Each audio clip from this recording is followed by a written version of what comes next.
Un placer realmente estar compartiendo con ustedes un poquito de nuestra experiencia, nuestra mirada, nuestra convicción hacia este tema que tanto convoca cada vez más a la sociedad, ¿verdad? Hace 2 años y medio por ahí hicimos una cosa parecida, había 8 o 9 personas por ahí, ahora vemos un salón repleto, lo que es muy alentador para seguir, ¿verdad? Y ojalá que podamos sembrar algo que pueda colaborar con el pensamiento crítico, con un pensamiento liberador, ¿verdad? Con un pensamiento emancipador. El título que nos convoca es Perspectiva crítica sociocultural del uso de las drogas.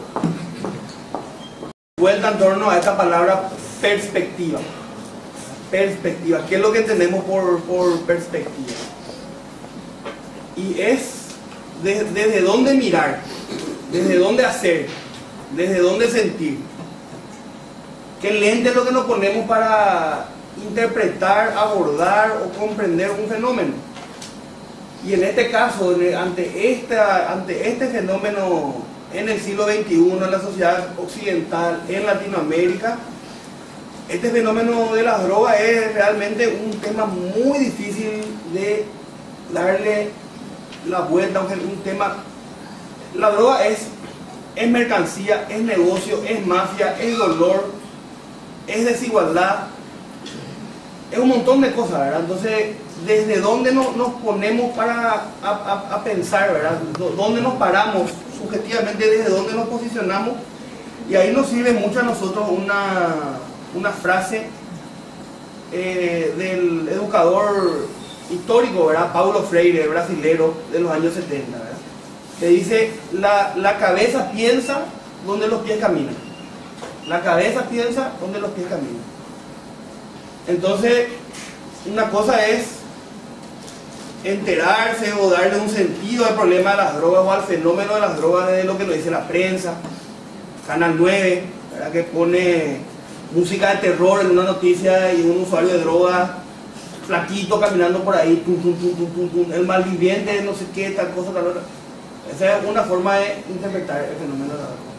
Otra cosa es interpretar el fenómeno de la droga solamente desde la ciencia, solamente de los libros, solamente de lo que dice la bibliografía, el DSM, o sea la más clásica o sea la más crítica también, o la más sofisticada, ¿verdad?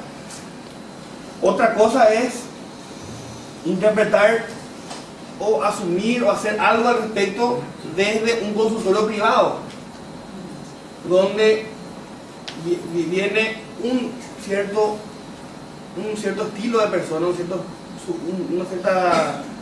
un cierto individuo con sus características, ¿verdad? Otra forma de interpretar el fenómeno de las drogas es desde un gabinete, desde una oficina, ¿verdad? Siendo comisario de una comisaría, por ejemplo. Ahí entre los calabozos y la coima con el microtraficante y la tortura al joven en el calabozo. Otra cosa es desde la CENAC, por ejemplo, que supuestamente tiene que combatir la venta, pero es parte de la venta, ¿verdad? Otra cosa es hacerlo desde la lógica de la salud pública, ¿verdad? Donde un poquito nosotros nos sentimos más identificados. Y otra cosa es también hacerlo desde los barrios más marginalizados, más explotados, más discriminados. En este caso los bañados de Asunción, los asentamientos urbanos, donde es un azote cotidiano, una suerte de genocidio, un padecimiento familiar, colectivo, comunitario, donde se combina la muerte, la angustia de la madre, la culpa de la madre, la rabia de la madre, el conflicto vecinal, porque hay hurto, robo, violencia, sangre, de pelote, ¿verdad?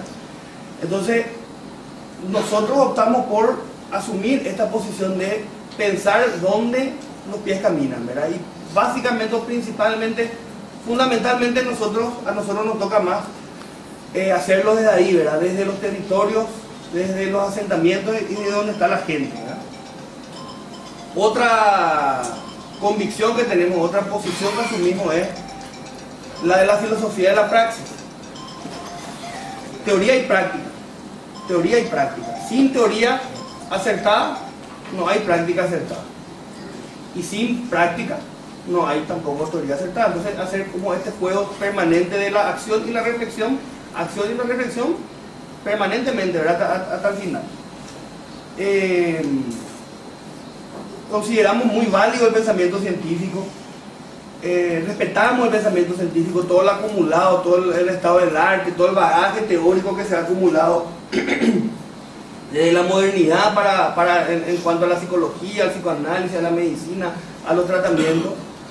Pero vemos que hay veces que el pensamiento científico, como que si está aislado solamente entre una relación que se genera entre el que lee y el que estudia y el libro, lejos de la práctica, puede llevar a una práctica academicista, cientificista, esquizoide, ¿verdad? ¿Qué es lo que es la esquizofrenia? La esquizofrenia es un desorden completo del pensamiento, del lenguaje y una cuestión de incoherencia, ¿verdad? Y principalmente en las instituciones del Estado, sobre todo la Senat, en cuanto a este problema, vemos nosotros que hay como una suerte de esquizofrenia, un discurso que va por un lado, que se orienta hacia un lado, hacia una dirección con un sentido, y una práctica que es absolutamente incoherente, ¿verdad? Incorrecta, lejos de la verdad, ¿verdad? Eso es lo que queremos hacer con la ciencia, acercarnos a la verdad, acariciar la verdad, relacionarnos con la verdad. Y como que la ciencia, lejos de la gente, nos lleva a esta práctica más esquizoide, ¿verdad? También puro práctica sin ciencia nos lleva a una suerte de voluntarismo, una actividad voluntarista que tampoco no conduce a buen puerto, ¿verdad? Y hablar también de perspectiva, por último, es asumir una posición ética, que es el resultado de un conjunto de valores, de un resultado de un conjunto de sistemas de creencias, es tener una posición en contra o en relación al Estado, en relación a la política pública, en relación a la narcopolítica, en relación a la represión, es jugarse. Asumir una perspectiva, posicionarse de una perspectiva, es jugarse por algo, ¿verdad? No puede estar acá y acá y acá y acá, hay que jugarse por una línea, por un sentido, por una dirección, ¿verdad? Y en este tema de la droga, antes de pasar a una breve perspectiva histórica, hay como una naturalización histórica que vino desde la modernidad acerca de lo que es la droga.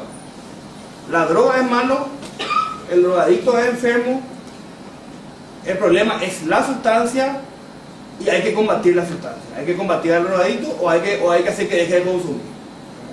Como una naturalización de esas grandes verdades que enlatadas de todo el occidente, o inclusive planetarias, que entre el siglo XIX, XX y ahora el siglo XXI están bastante consolidadas en el imaginario colectivo y están bastante legitimadas en la práctica médica, en la práctica profesional, en la práctica institucional, ¿verdad?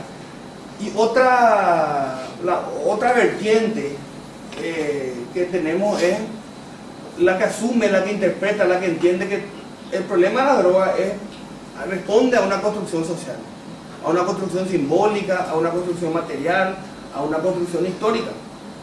Dice, por ejemplo, en los años 60, un autor que se llama Werther, de ahí que hechos que consideramos objetivos, verdaderos y eternos, son productos de procesos sociales generados por circunstancias históricas específicas.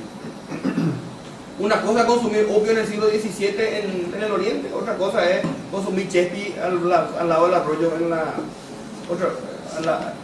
un bañado, ¿verdad? Una cosa es ser hijo de un senador o una estrella de rock y consumir cocaína, y otra cosa es estar en la cárcel en un calabozo fumando chespi también, ¿no? O sea, son distintas realidades que se van construyendo, y los enfoques con que interpretamos esos fenómenos son diferentes, ¿verdad? Entonces, demanda decir que en nuestra práctica nosotros nos esforzamos por permanentemente estar vigilantes a nosotros mismos para repetirnos de que todo lo que vayamos a hacer o todo lo que podamos interpretar o entender es producto de una construcción social. 5 minutos. De una construcción histórica, ¿verdad? Y para eso vamos a la antigüedad. El uso de droga, desde tiempos inmemoriales que hay droga. Desde que hay humanidad hay droga. Desde que hay humanidad hay droga. Desde que el hombre construyó el lenguaje hay droga, ¿verdad? Solamente que, así como dijimos, a través de la historia fueron cambiando los sentidos o los usos que se le dio a la droga. Por ejemplo, en la antigüedad, la droga era como una forma para generar encuentro entre los cavernícolas, entre las personas de la antigüedad, ¿verdad? Con fines rituales, con fines mágicos, y era también utilizado como remedio. 3000 años antes de Cristo ya aparece la adormidera en Grecia. Hay registro de eso en tablilla sumeria, ¿verdad? Jugo de opio ya se usaba como analgésico también 4000 años antes de Cristo. En la India y en el Oriente ahí también la arqueología ha demostrado que ya existió siempre droga. Ni que hablar de las incontables fuentes de alcohol también que de tantas sustancias se pudieron hacer que siempre existieron. Dice un autor llamado Ranet: tradicionalmente los psicotropos juegan el doble rol de facilitadores de vínculos sociales, ilustrados en los cristianos por el milagro de la transformación del agua en vino en la boda de Caná, y de vehículos a lo sagrado, ilustrado por la transformación del vino en la sangre de Cristo. Los consumos ritualizados no se consideran problemas, su uso no se define como abuso y el abuso eventual es considerado un accidente. Es decir, hasta en la propia Biblia está el festejo o la celebración de transformar el agua en vino, y el Cristo que logró eso, y todo el mundo celebra, todo el mundo festeja, como algo positivo para la cultura, como algo buena onda, ¿verdad? Qué buena onda que Jesucristo nos dio vino, ¿verdad? Y el abuso era considerado un accidente, ¿verdad? No había esto que hay hoy para nosotros, producto de la modernidad, que con la modernidad vino el industrialismo, vino el capitalismo, el consumismo, el individualismo, que hace que la droga no sea una excusa para el encuentro o una excusa para conectarse entre los seres humanos, sino que al contrario, ¿verdad? Muchas veces la droga es una excusa para aislarse, para encerrarse, para negar una realidad, para tapar un vacío, para llenar una angustia, ¿verdad? Y ni que hablar de la droga en los territorios más explotados, que viene a ser una especie de aliciente ante tanto dolor, o una especie de mecanismo de defensa ante la desigualdad, de la pobreza extrema, ¿verdad? No sé, decía un amigo, una señora fue a atenderse al puesto de salud porque era alcohólica, pero resulta que se levantaba a las 3 de la mañana, era una señora de 60 y tantos años, ¿verdad? Agarraba su carrito, recorría toda la ciudad juntando basura, tenía 8 hijos, 2 de esos eran usuarios de crack, su marido o le pegaba o no estaba, y llegó al puesto de salud por ser alcohólica, ¿verdad? Y entonces uno dice, el alcohólico es el menor de sus problemas, no va por ahí el tema, hay que ver el contexto, la desigualdad y cuestiones más estructurales. Y por último, y voy cerrando, con la modernidad aparece la relación droga-mercado. Y cuando aparece la relación droga-mercado, droga-mercancía, lo que se arma un despelote mundial, ¿verdad? Y aparece el prohibicionismo. Tras milenios de uso festivo, terapéutico y sacramental, los vehículos de ebriedad se convirtieron en una destacada empresa científica que empezó incomodando a la religión y acabó encolerizando al derecho, mientras comprometía la economía, sustentaba el arte, dice Escotado, ¿verdad? Droga, mercado, vinculado al prohibicionismo, tiene que ver con una especie de lógica de que te prohíbo vender, te prohíbo consumir o te juzgo al consumir, pero en realidad yo como Estado o yo como poder, porque no solamente el gobierno ni el Estado, yo como poder me encargo de generar un mercado ilegal. Mientras haya un mercado ilegal va a haber muchas ganancias. Entonces es la farsa, el prohibicionismo es una farsa para nosotros, ¿verdad? Y en países tan corruptos y tan débiles institucionalmente como Paraguay, el prohibicionismo y la generación de un mercado ilegal de drogas es sinónimo de narcopolítica, ¿verdad? Ahí le tenemos, de hecho Stroessner fue construyendo su gran parte de su magia a través de la veña que había con el narcotráfico, lo mismo Rodríguez, lo mismo el presidente actual, ¿verdad? Entonces, en Latinoamérica y en Paraguay hablar de prohibicionismo es casi sinónimo de narcopolítica, ¿verdad? Y eso también hay que contemplar, ¿verdad? Lo último es esta palabra fármaco, que viene de farmacia, ¿verdad? La prohibición ha logrado la prohibición ha logrado separar lo que durante siglos estaba reunido. ¿Por qué? Porque fármaco es una palabra que significa veneno y remedio a la vez. Es decir, durante mucho tiempo los fármacos son remedio y veneno a la vez. Están como unidos dialécticamente, ¿verdad? No había una decisión. Tenía doble sentido, ¿verdad? De dar vida y de dar muerte a la vez, ¿verdad? Entonces, desde ahí tenemos que entender todo lo que es el fenómeno de las drogas. Y bueno, ¿verdad? Yo voy dejando por ahí y muchas gracias.